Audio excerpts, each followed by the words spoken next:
I never expected the wallpaper to whisper my name. It started innocently enough, a faint rustling sound, like paper brushing against itself, but with an edge of familiarity that made the hairs on my neck stand up. I just moved into the apartment, an old Victorian building that had been converted into flats. The landlord mentioned it had a colorful history, but I didn't think much of it at the time. Who cared about history when I had a place with such character? The wallpaper was a floral pattern, faded and peeling in spots, but it gave the living room a quirky charm I appreciated. It was only after the first night that I began to notice the faces. At first, they were subtle, emerging only in the dim light of dusk. Shadows and shapes playing tricks on my eyes, or so I thought. But as the days passed, the faces grew more distinct, eyes, noses, mouths forming in the patterns of the wallpaper. I tried to rationalize it, blaming fatigue or the stress of unpacking. Yet, each evening, the faces became clearer, their expressions shifting between sorrow and anger, as if they were trying to communicate something important.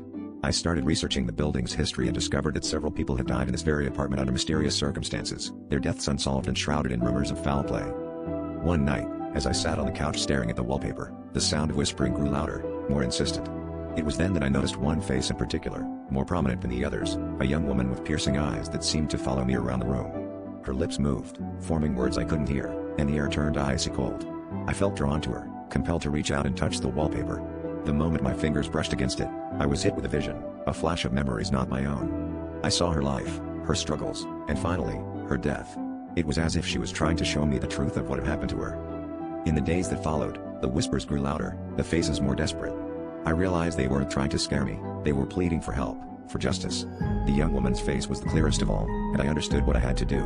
I delved into old records, piecing together the stories of those who had died here. With each discovery, the faces seemed to shift, their expressions softening, as if thanking me. But one night, as I prepared to reveal everything I'd learned, the whispers stopped abruptly, leaving an eerie silence that filled me with dread.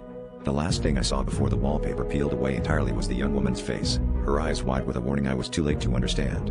As the walls crumbled, I realized the truth. Some secrets are meant to stay buried, and now, I was part of the story too.